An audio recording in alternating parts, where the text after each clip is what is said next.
Classical Chinese dance has that inner bearing or the expression of your inner world. So at the same time that you're completing technically difficult moves, you have to bring out a certain emotion, or you have to be calm and composed, or you have to relax. You have to have so many aspects that you can control at the same time on command. Lillian Parker is a rising star at Shen Yun Performing Arts, one of the few non-Chinese performers in the group.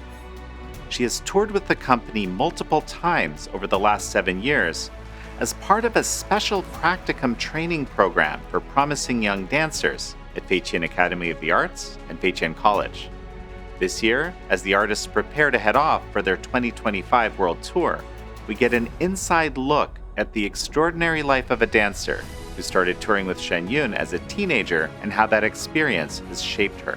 Being able to join practicum and perform on stages, that's just incredible. And it's like an experience that many people, we say they can only dream about. People don't get to do that, and it's just like part of the natural process here. At the Epoch Times, we've been proud sponsors of Shen Yun for years. It's the world's premier classical Chinese dance company, which showcases a China before the ravages of communism. This is American Thought Leaders, and I'm Yanya Kellick. Lillian Parker, such a pleasure to have you on American Thought Leaders. Thank you for having me. So tell me a little bit about how you got into classical Chinese dance. I started dancing when I was pretty young, maybe 4 or 5, and it was my mom who first signed me up for the class. And I can't say that back then I really had any sort of understanding of what I was doing. I was pretty clueless, but I enjoyed it and I just went along with it. And when I was 6, I started taking gymnastics, and after about half a year, I told my mom that I wanted to go back to classical Chinese dance. There was just something about it that I liked doing it, so I went back to classical Chinese dance, and I just kept doing it until today. And what about, Fei Tian Academy? How is it that you first encountered the dance school? I was taking classical Chinese dance in Toronto, and then some former Shen Yun dancers were from Toronto. So when they finished their dance careers, they actually came back to Toronto to teach dance. So I was in one of these former dancers' dance class.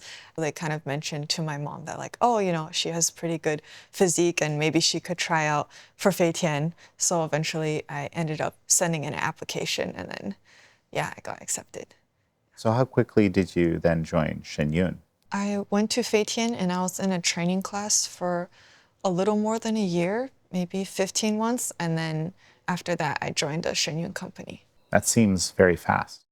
Yeah, I guess in Shen Yun the style is more like the veteran dancers lead the newer students. So you have that potential, and then they'll let you join a company for practicum tour, and then that's actually when you're learning, it just speeds up a lot because you have some fundamentals, and then on tour, learning the dances for the show, that's like a whole nother level. So that's sort of it's a continuation of your training. It's sort of the next level, instead of you've reached this level, you're okay now, you can join the show. It's more of you can keep learning now in the company.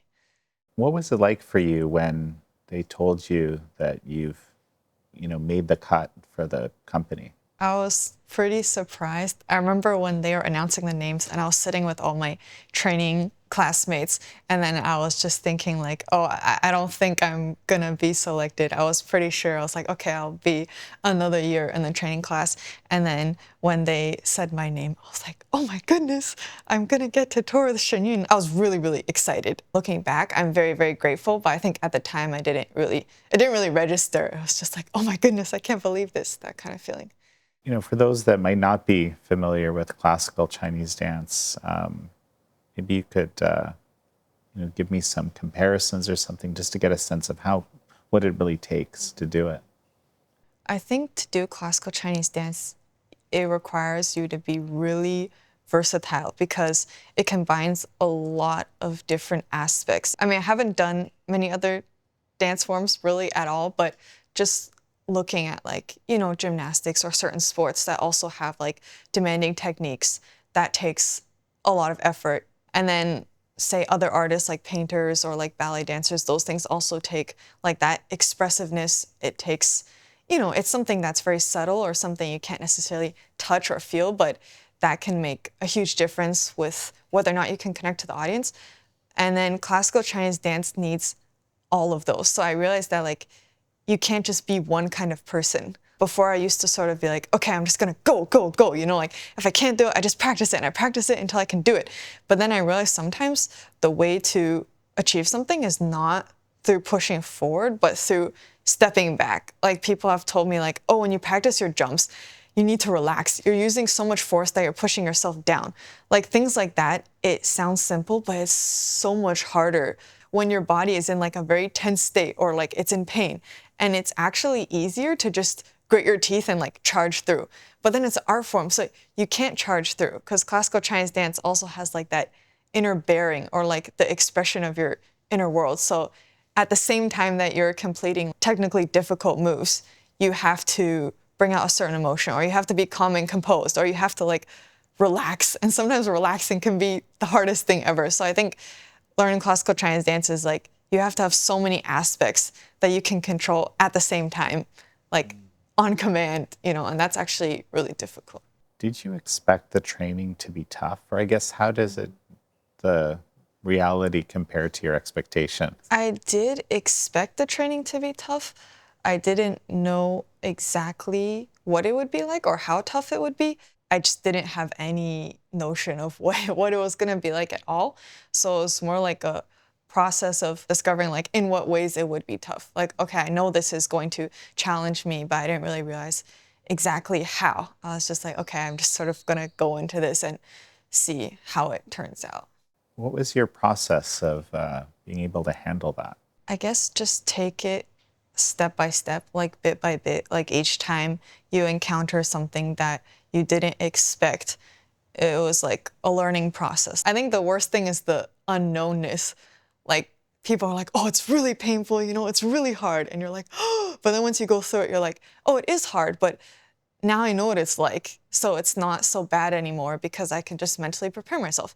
And does it sometimes go past what you prepared yourself for? Yes, it might get even harder, but then you just take note of that again. And then you get used to that process of stepping into the unknown. And then even that itself gets less and less scary. What is the role of the teacher, the dance teacher, or the trainer in this process? It's probably really hard to be a teacher actually, because I feel like they have many, many roles and they sort of adapt depending on the student and on the situation. I think from one perspective, there's sort of like a coach or like those like martial arts instructors, like they set down the rules or the requirements, you know, and they teach you like the forms, the way it's supposed to be done. But then they also have a sort of, you could say softer side, but also not softer side, like almost like a parent, not just teaching you how to do the form, but teaching you how you should approach it, like how it's done, sort of teaching you the keys to success, like what sort of attitude should you use to approach this art form so that you can get the most out of it, and sort of guiding you in that way. I remember I had a tumbling teacher once, and then, you know, he's a really great teacher and he knows like all the ways to teach you how to do tumbling techniques. But one time during class, he told me, well, through a translator, because I couldn't speak Chinese back then, he was like, oh, when you practice, you should look happier. And I was like, I should look happier. And he's like, yeah, if you always practice and you look really unhappy and serious, that's not the right attitude for approaching it. Not like even just in your head, like think positively, but like on your face, you should look like, you know, like you want to be here. And I thought, wow, it's not just what he said, it's sort of like that he said it at all. Like, oh, he's the teacher, he's supposed to teach me how to do tumbling techniques, but he's also teaching me like how I should approach the class and how I should approach life, you know, and I feel like that's like sort of the many roles that a teacher would play in raising their students, sort of. Did you feel like you had to kind of fake that somehow, or? Sometimes, but I wouldn't say it's totally fake. Like I've heard there's like scientific studies that like if you're unhappy but you smile, it'll like send hormones to your brain that actually make you think you're happier. I wouldn't say it's fake because the effort is genuine. Maybe you do feel unhappy, but when you smile, it's not like, oh, I'm really unhappy, but I'm giving you that like smile. It's like, I want to try and be happy. Or even if I feel unhappy right now, I want to try and put forward a positive front. So that effort there is real. It's interesting. What you're talking about is, you know, the teacher kind of giving you direction and kind of getting more out of you than you were ready to give before. If you can kind of expand on that for me a little bit. Yeah, I remember when I first came to Fei Tian and I wrote in my journal or somewhere once, I was like, I find it so amazing how the teacher, it's like, we're like a toothpaste tube. You know, when you reach the end and you're like, there's no more toothpaste, but you can like fold it and you always squeeze out more toothpaste. I was like, I think that's also a skill, you know, like sometimes if you just push someone like in one direction, like with the toothpaste tube, right? It's like you can't get anything more out of it. So it's not just a one direction push. It's like, how can you inspire someone or like inspire their dedication to something so that when they're not motivated, they still feel compelled to keep doing it. I think that's really incredible. One of my dance teachers also says, oh, I don't necessarily respect those who work really hard for a short period of time. He's like, what I really respect is people who can work really hard for like 10 years. Like if you can do that for a long time, that's really something, because anyone can like cram for an exam or like try really hard for a short period of time, like that sort of sprinting. And you do need that sometimes, but if you can do it for many, many years, or if you can be dedicated for that long, that means that you've actually devoted yourself to it or you're being responsible to your art. What would you say was the toughest thing overall that you've had to overcome? Yeah, probably learning how to take it step by step. Yeah, like one bite at a time, like how to, I guess sometimes it feels like there's so many things to do and you're not good at any of them. And it's kind of like, where do you even start, you know? But if you get so overwhelmed or if you get too wrapped up in trying to improve yourself, it sometimes works the opposite way. And I know that sounds kind of not right, because it's like, oh, of course you want to improve yourself. But sometimes if you get too focused on a certain goal, then you kind of get narrow-minded. Like you kind of block out other things and you can't clearly see the whole picture. Like for when you first start, it's like, oh, I need to do like basic flexibility. But if you don't see the bigger picture of like, why do I need basic flexibility, right? It's for the art form in general. Like it's to complete such and such moves later on. You know, you kind of have to have the bigger picture of like, how can I systematically work on everything so that I can use it later on, instead of like, I need to do this, I'm just gonna do it, like dead end it. I guess kind of balancing those things was hard for me. So Shen Yun is pretty unique. There's the Fei Tian Academy. It's a school of classical Chinese dance, and the students like yourself, the prime example, will join a practicum fairly quickly if they, you know, have the talent, are able to build those skills quickly. Explain to me a little bit about how that works and the value of that in your mind. Well, for the students first, I think it's really, really valuable. I think we often like hear about other dancers, or just like in China, for example, where they have so many people and maybe only a very, very few people get selected into China's top dance schools. And then out of those few people, it's really, really hard because there's so much competition and they train crazily. And then out of those few people, only like a couple get to perform on stage, or a few get to perform on stage, maybe a few times. And you know, for a dancer, like I think part of why you want to do it is you want to share your art with an audience, right? You know, you want to express your emotions to other people, you know, and they get so little chances to do that. So for us, like so young, being able to join practicum and perform on stages, that's just incredible. We're so lucky, and it's like an experience that many people, we say they can only dream about, but like really that's true. Like people don't get to do that, and it's just like part of the natural process here. There's no way I would be anything like I am today if not for practicum. Like I would be a different type of dancer. Just from a purely like performance perspective, it's one thing to do something in the classroom and it's a whole nother matter to do it on stage. If you have to do like a presentation at school, you know, it's one thing to practice it in your kitchen. It's another thing to go in front of your whole class. Things you thought you could do very easily, they suddenly become 10 times harder, right? And with dance, it's a much bigger difference, you know, a classroom and then on stage in front of a couple thousand people, like just that change in mental mindset, that level of stability you need to achieve. It's not like, oh, I'm pretty sure I can do this. It's like, I'm absolutely 100% sure I can do this with everyone together on stage. And then there's different kinds of stages because you're all over the world. So there's like different conditions or different sizes, and your body's going to be in different states. You have to require yourself to deliver the same performance every time under different conditions. I think that is very useful in developing a dancer. If I hadn't experienced that, then I would be much less mature than I am today, and I would be much more intimidated. If now someone tells me like, oh, you need to do this technique now, I'm like, oh, it's okay. I feel like I have that confidence there because I've done it before. For building a dancer's, like their maturity and their skill set, that's incredible too. Like we have young dancers in their late teens who know how to handle themselves on stage. It's making them a valuable asset. Like you have a very seasoned performer, like not just someone who knows how to dance, but someone who knows how to handle different situations. That's something that you can't train in a classroom. It's only something you can train through real life experience on stage. And that's what I think makes a lot of Fei Tian dancers really incredible, like at such a young age, and they're already that seasoned. When you watch classical Chinese dance, Shen Yun, which my wife and I actually do every year, you see a lot of young dancers. So when is a classical Chinese dancer in their prime?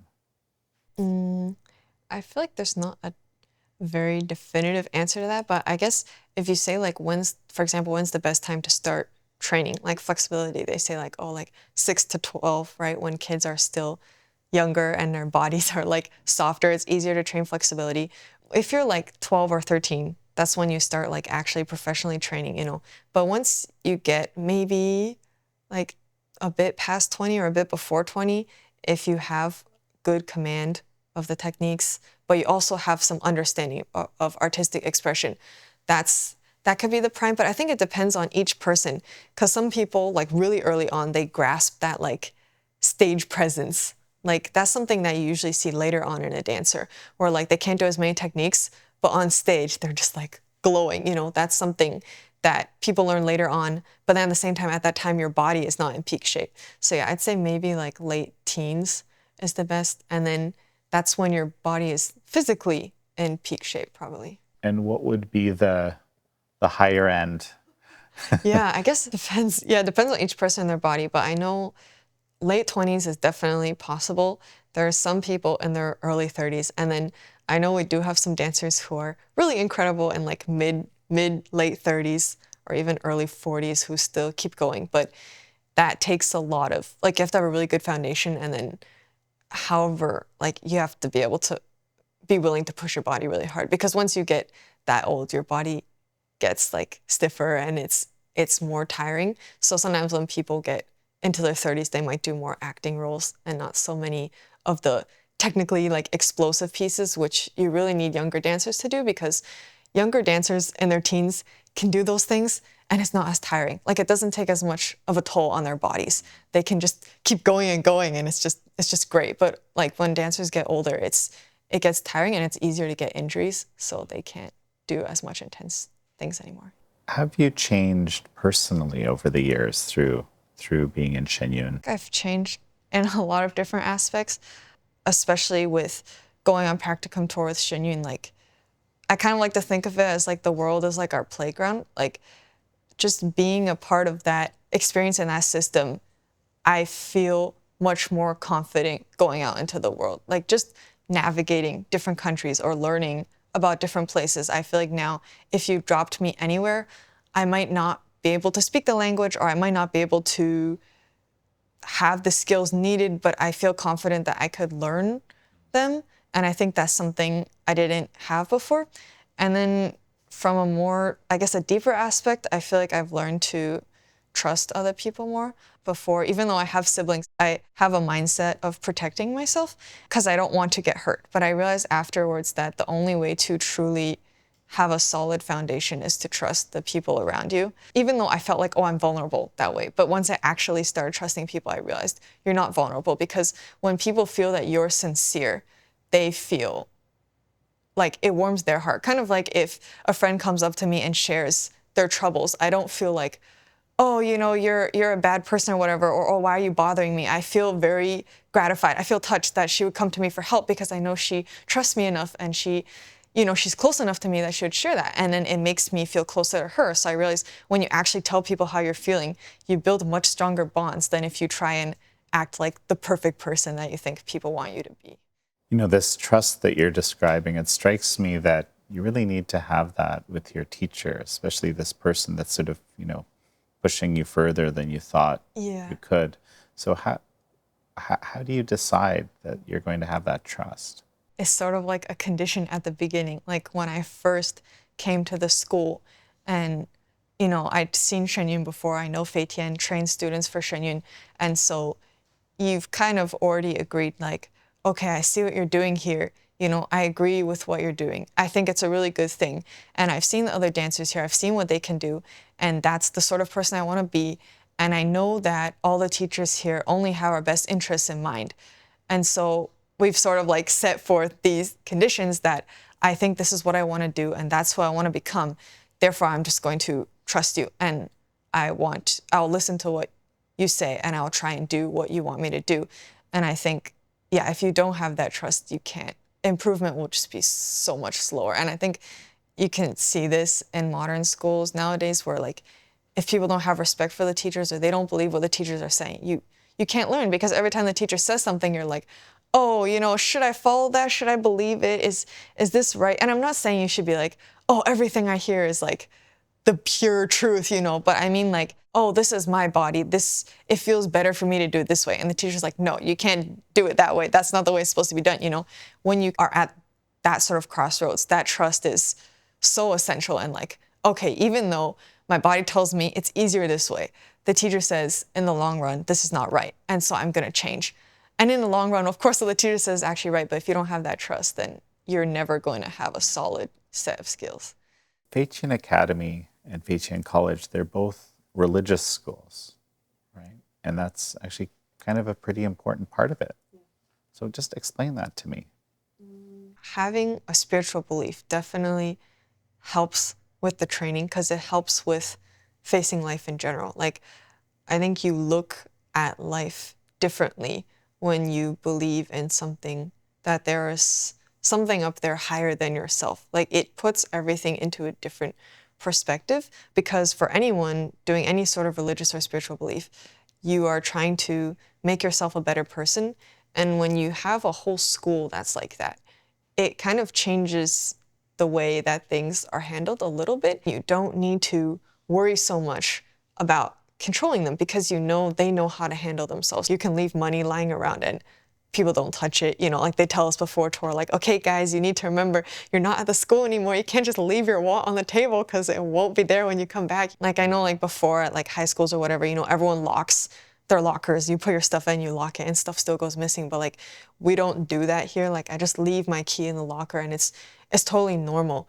And it's not only normal, it just gives a different feeling. It's closer to a family than a school. Shen Yun also shares that same sort of environment, just on a more professional level. That makes everything more smooth, like on and off stage. Everyone has this understanding that like, okay, the way we do things here is that, we're all trying to improve ourselves. We're all trying to think about how I can do better instead of pushing the blame on other people. How does traditional Chinese culture fit into the, I guess, faith and education aspects of Fei Tian and Shen Yun? In ancient Chinese culture, it's sort of like a pyramid or like a staircase. It builds up, like first you try and be a good person, and then there are those like, Taoists and stuff who enlighten to higher principles, and then at the end, there's like that spiritual belief, right? Learning about Chinese culture can actually help you better understand, okay, how to be a good person, and then how to be a better person, and how to be a spiritual person. Like it's sort of one fits into the other. And then the Chinese culture of like, they emphasize